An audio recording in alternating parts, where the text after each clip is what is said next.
ये रे बन जाती है रिफ्रैक्टेड रे।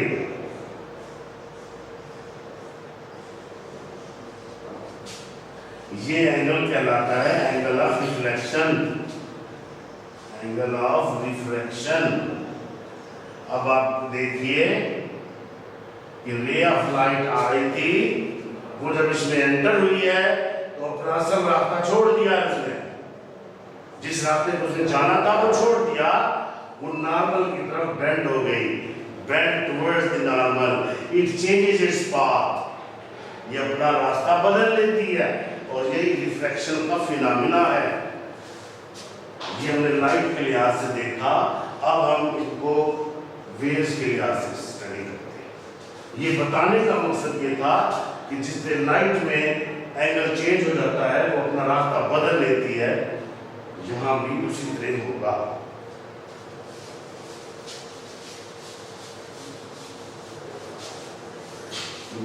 इसके बच्चों को समझ नहीं आती है, इसलिए बताया गया। अब रिफ्लेक्शन ऑफ वेव्स, ये प्लेन वेव्स, ये एक ऑब्स्टेकल है जो वेव्स के दरमियान में रख दिया गया है।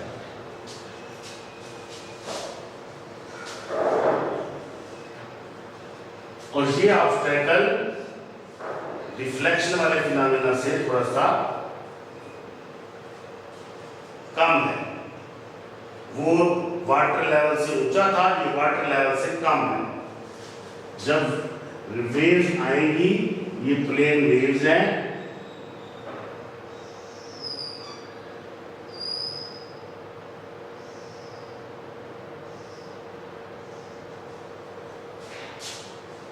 this is deep part,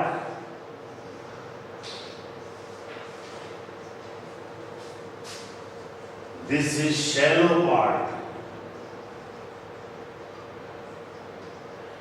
क्योंकि इसमें इस पार्ट में हमने कोई ऑब्स्टेकल रख दिया, वेव्स के रास्ते में किसी एंगल पे हमने ये ऑब्स्टेकल रख दिया, ठीक है जी। जब ये ऑब्स्टेकल रखा तो वेव्स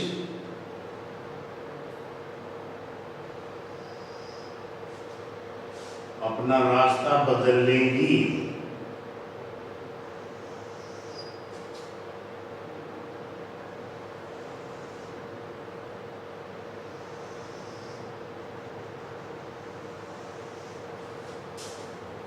क्योंकि यहां पे नॉर्मल बनना है, इस जगह नॉर्मल, इस जगह नॉर्मल, ये एंगल ऑफ इंसिडेंस होगा और ये एंगल ऑफ रिफ्लेक्शन होगा, ठीक है जी। आगे समझने बाद तो अब आप ये देखिए, इनके दरमियान गैप को जरा देख कंसीडर करें। यहाँ पे वेवलेंथ ज्यादा है, यहाँ पे वेवलेंथ कम है। इसका मतलब ये हुआ कि ये जो प्लेन वेव्स हैं, जब ये मूव करती हुई ऑब्स्टेकल से टकराई, शैलो पार्ट में गई, तो फिर वहां पे वेवलेंथ डिक्रीज हो गई, और वेवलेंथ के डिक्रीज होने से एज वेवलेंथ डिक्रीजेस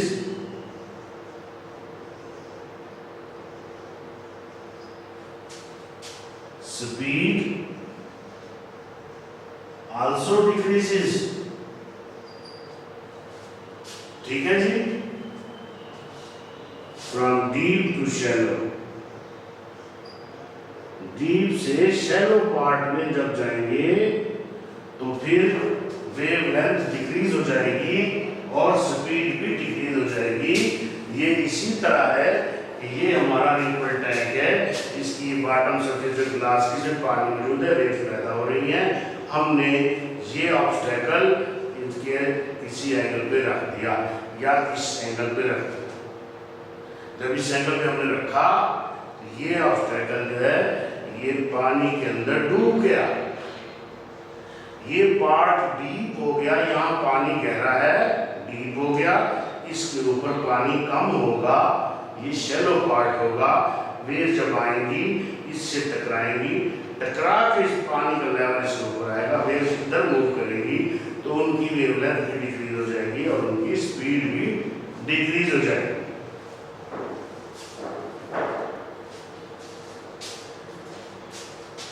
अब डेफिनेशन देखते हैं refraction of waves. When waves from one transparent medium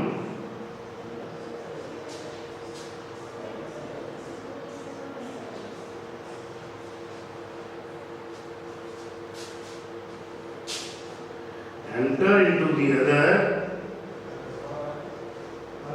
other transparent medium,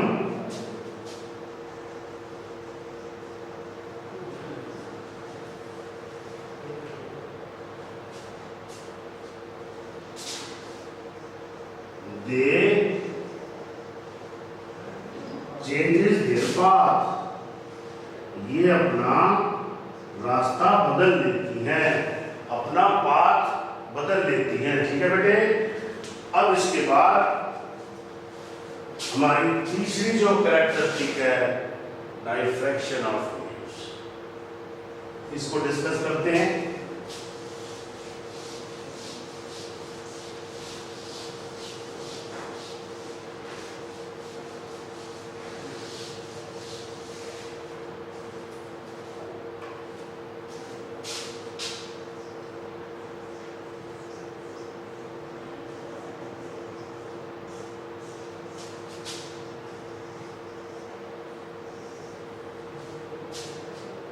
ये प्लेन वेव्स आ रही हैं,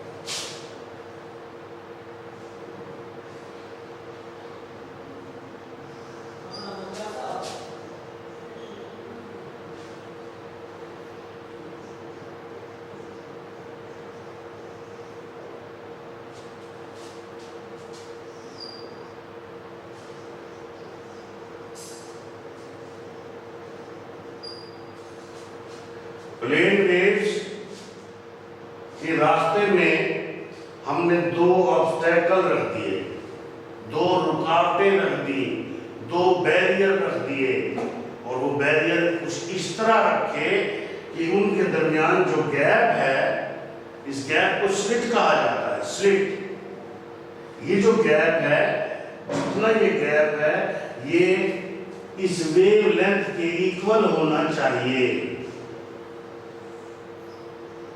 wave length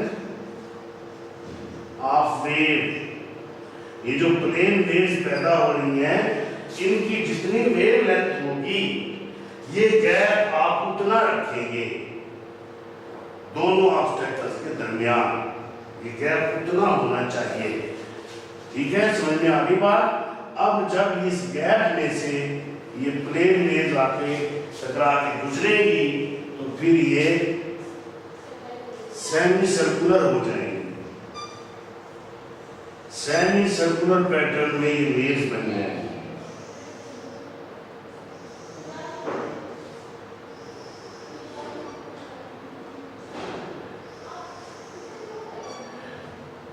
The waves will be in semi-circular pattern.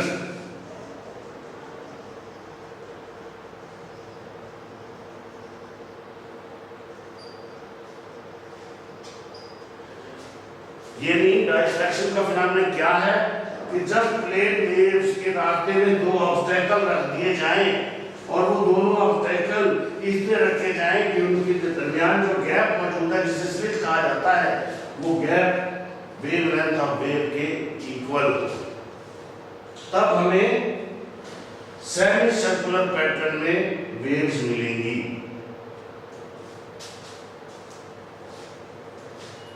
ठीक है जी, तब हमें सेमी सर्कुलर पैटर्न में वेव्स मिलेंगी, और ये सेमी सर्कुलर पैटर्न में वेव्स का मिलना डाइफ्रैक्शन ऑफ वेव्स कहलाता है। हाँ, अगर आप इन प्लेन वेव्स के रास्ते में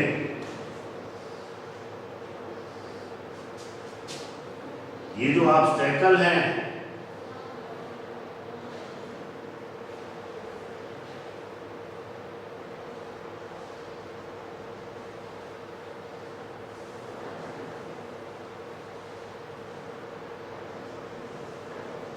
वेवलेंथ से ज्यादा गैप का रख देंगे, गैप इन ऑब्स्टेकल के दरमियान वेवलेंथ से ज्यादा रख देंगे, तो फिर आपको डाइफ्रैक्शन का फिनोमेना सिर्फ कॉर्नर्स पे नजर आएगा, बाकी सारी की सारी उसी तरह प्लेन वेव्स रहेंगी।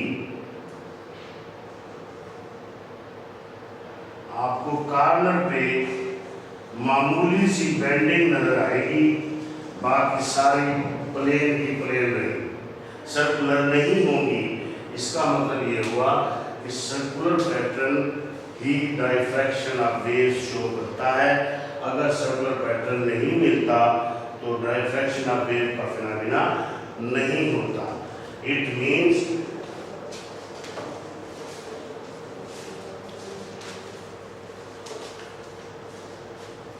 डेफिनेशन क्या हुई डाइफ्रैक्शन ऑफ वेव की?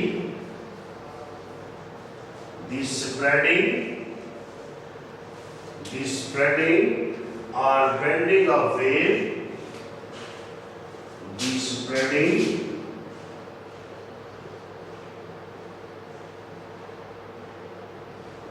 or bending of waves, ये देखिए वेव्स बेंड हो रही है, नजर आ रही है, ये बेंड हो रही है, ये पहले सीधी थी अब ये बेंडिंग आ गई। The spreading or bending of waves around the corners of obstacles, ये जो obstacles हैं इनके कॉर्नर पे, ठीक है, around the corners of obstacles is called diffraction of waves। ये कैरेक्टरिस्टिक्स आ गई हमारे पास, 3 कैरेक्टरिस्टिक्स हमने, reflection of waves, refraction of waves, diffraction of waves. गोया हमने आज 2 लॉन्ग क्वेश्चन अभी तक डिस्कस किए हैं। एक लॉन्ग क्वेश्चन जो है वो है रिपल टैंक, वो पेज नंबर 12 पे यहाँ से स्टार्ट हो रहा है और इधर एंड होगा। Discuss ripple tank, what is ripple tank.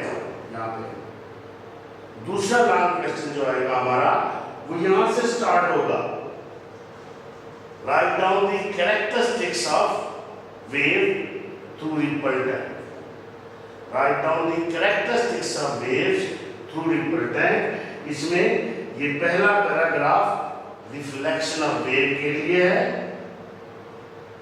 इसमें बताया गया है कि angle of incidence is equal to angle of reflection. ये हाईलाइटेड डेफिनेशन जो है ये रिफ्लेक्शन ऑफ वेव की है। उसके बाद ये नीचे वाला पैराग्राफ जो है ये रिफ्रैक्शन ऑफ वेव्स का है, ये इसकी डायग्राम है, ये दोनों डायग्राम रिफ्लेक्शन की है, ये डायग्राम रिफ्रैक्शन की है। इसके बाद ये रिफ्रैक्शन की डेफिनेशन है, रिफ्रैक्शन ऑफ वेव उसकी डेफिनेशन। इसके बाद तीसरी डाइफ्रैक्शन ऑफ वेव, इसमें डाइफ्रैक्शन ऑफ वेव के बारे में बताया गया और ये उसकी हाईलाइटेड डेफिनेशन है।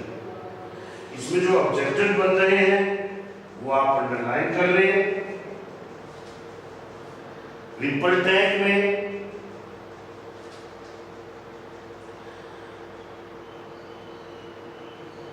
पहले पैराग्राफ के अंदर देखिए the apparatus consists of a rectangular tray having glass bottom and is placed nearly half meter।